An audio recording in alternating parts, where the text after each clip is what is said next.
Hello, എല്ലാവർക്കും നമസ്കാരം. ഇന്നത്തെ വീഡിയോയിൽ അറബിക് സ്വീറ്റ് ആയിട്ടുള്ള ലുക്കൈമത്തിൻ്റെ റെസിപ്പിയാണ്. ഇത് നമുക്ക് വീട്ടിലും തയ്യാറാക്കിയെടുക്കാം. അപ്പോൾ അതെങ്ങനെയാണ് ഉണ്ടാക്കാൻ നോക്കാം. അതിനുവേണ്ടി ഒരു ബൗളിലേക്ക് ഒരു 1/4 കപ്പ് ഇളം ചൂടുള്ള പാല് ഒഴിച്ചു കൊടുക്കുന്നുണ്ട്. അതിലേക്ക് 1 ടീസ്പൂൺ ഈസ്റ്റ് ചേർത്ത് കൊടുക്കാം. ഇൻസ്റ്റൻറ്റ് ഈസ്റ്റാണ് ഞാൻ എടുത്തിട്ടുള്ളത്.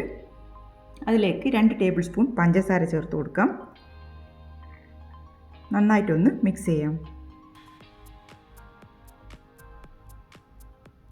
നന്നായിട്ട് മിക്സ് ചെയ്തതിന് ശേഷം 1 കപ്പ് മൈദ, 2 table spoon cornflour, 1 table spoon milk powder, 1/4 teaspoon ഉപ്പ്,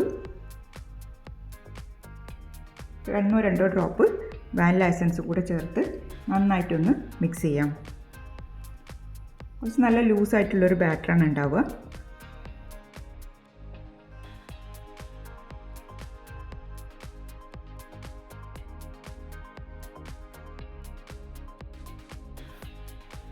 നന്നായി മിക്സ് ചെയ്തതിന് ശേഷം 1 ടേബിൾ സ്പൂൺ ഒലിവ് ഓയിലാണ് ഞാൻ ഒഴിച്ചു കൊടുത്തത്. അല്ലെങ്കിൽ റിഫൈൻഡ് ഓയിൽ ഒഴിച്ചാലും മതി. ഏതാണോ കയ്യിലുള്ളത് അത് ഒഴിച്ചു കൊടുക്കാം. നന്നായിട്ട് വീണ്ടും മിക്സ് ചെയ്യണം. കുറച്ച് നേരം തന്നെ മിക്സ് ചെയ്യണം. നല്ല സോഫ്റ്റ് ആയിട്ടുള്ളൊരു മാവായിട്ട് വരണം. ഇത് ഈ ഒരു കൺസിസ്റ്റൻസിയിലാണ് നമുക്ക് കിട്ടുക. കൈവച്ചും നന്നായിട്ട് ഒന്നും കൂടെ ഒന്ന് കുഴച്ചിട്ടുണ്ട് ഞാൻ. അതിന് ശേഷം നമുക്കിത് റെസ്റ്റ് ചെയ്യാനായിട്ട് മാറ്റി വെക്കണം. 1 മണിക്കൂർ സമയം നമുക്ക് റെസ്റ്റ് ചെയ്യാനായിട്ട് മാറ്റി വെക്കാം. എൻ്റേത് ഒരു 3/4 മണിക്കൂർ ആയപ്പോഴത്തേക്ക് തന്നെ നന്നായിട്ട് പൊങ്ങി വന്നിട്ടുണ്ടായിരുന്നു. കൺസിസ്റ്റൻസി കാണുമ്പോൾ മനസ്സിലാവുണ്ടാവും. നല്ല സോഫ്റ്റായിട്ട് വന്നിട്ടുണ്ട് മാവ്. ഇനി നന്നായിട്ടൊന്നും കൂടെ സ്പൂൺ വെച്ച് വീണ്ടും മിക്സ് ചെയ്തതിന് ശേഷം നമുക്ക് ഉണ്ടാക്കി തുടങ്ങാം. ഇതിങ്ങനെ നുള്ളിയിട്ട അപ്പമൊക്കെ ഉണ്ടാക്കില്ല, അതേപോലെയാണ് ഉണ്ടാവുക. കൈകൊണ്ട് ചെയ്യാൻ പറ്റുമെങ്കിൽ കൈകൊണ്ട് ചെയ്യാം.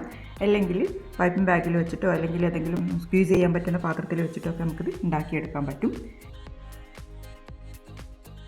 ഞാൻ കുറച്ച് എണ്ണ ഒരു ചട്ടിയിൽ ചൂടാവാനായിട്ട് വെച്ചിട്ടുണ്ട്. നന്നായിട്ട് ചൂടായതിന് ശേഷം ലോ ഫ്ലെയിമിൽ വെച്ചിട്ട് വേണം ഇത് ഉണ്ടാക്കിയെടുക്കാൻ. ആദ്യം ചെയ്യുമ്പോൾ ചെറിയൊരു ബുദ്ധിമുട്ടൊക്കെ തോന്നും. പക്ഷേ കുറച്ച് 1-2 പ്രാവശ്യം ചെയ്ത് കഴിയുമ്പോൾ നല്ല എളുപ്പത്തിൽ തന്നെ നമുക്കിത് ഉണ്ടാക്കിയെടുക്കാൻ പറ്റും. സ്ലോ ഫ്ലെയിമിൽ വെക്കണം, അത് ശ്രദ്ധിക്കണം. തിരിച്ചും മറിച്ചിട്ട് ഒരു ഗോൾഡൻ കളർ ആകുമ്പോൾ നമുക്കിത് എണ്ണയിൽ നിന്ന് കോരി മാറ്റാം.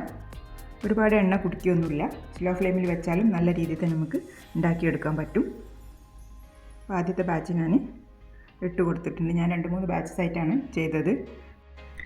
ഈ ഒരു സ്വീറ്റ് ഉണ്ടാക്കുമ്പം ഒരു കാര്യം മാത്രം ശ്രദ്ധിക്കണം. നമ്മളിത് സെർവ് ചെയ്യുമ്പം ഷുഗർ സിറപ്പ് ഒഴിച്ചിട്ടോ അല്ലെങ്കിൽ കാരമൽ സിറപ്പോ ഡെയറി സിറപ്പോ ഒക്കെ ഒഴിച്ചിട്ടാണ് സെർവ് ചെയ്യുക. അപ്പോൾ അത് സെർവ് ചെയ്യുന്ന നേരം മാത്രം ഒഴിക്കാവൂ. ചൂടോടെ തന്നെ സെർവ് ചെയ്ത് അപ്പം തന്നെ കഴിക്കുന്ന ഒരു സ്വീറ്റാണ്. അല്ലെങ്കിൽ കുറച്ച് നേരം കഴിയുമ്പോൾ ഇതിൻ്റെ സ്ട്രക്ചറൊക്കെ മാറി ഒരു സോഗിയായി പോവും. അതുകൊണ്ട് ആ ഒരു കാര്യം മാത്രം ശ്രദ്ധിക്കുക. ചൂടോടെ തന്നെ സെർവ് ചെയ്യുക.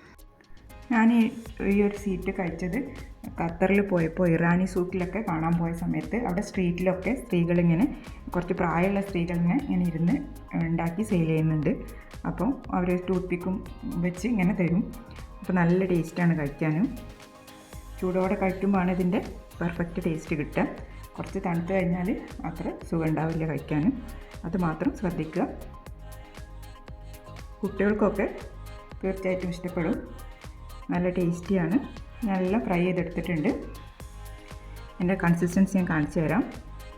മേലെ നല്ല ക്രിസ്പിയാണ്, ഉള്ളിൽ നല്ല സോഫ്റ്റുമാണ്. നമ്മൾ ബ്രെഡൊക്കെ മുറിച്ചാൽ എങ്ങനെയാണോ ഉണ്ടാവുക അതേ ഒരു പരുവത്തിനായിരിക്കും അതിൻ്റെ ഉൾഭാഗം ഉണ്ടാവുക. നല്ല സോഫ്റ്റായിട്ട്. അതിൻ്റെ മേലെ ഞാനിപ്പോൾ കാരമൽ സിറപ്പാണ് വെച്ച് കൊടുക്കുന്നത്.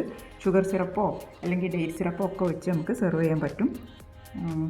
ഷുഗർ സിറപ്പാണെങ്കിൽ 1:1 റേഷ്യോയിൽ എടുത്തിട്ട് കുറച്ച് നാരങ്ങ നീരും കൂടെ ചേർത്തിട്ട് വേണം ഒഴിച്ചു കൊടുക്കാൻ. അല്ലെങ്കിൽ ക്രിസ്റ്റലായി പോവും ഷുഗർ.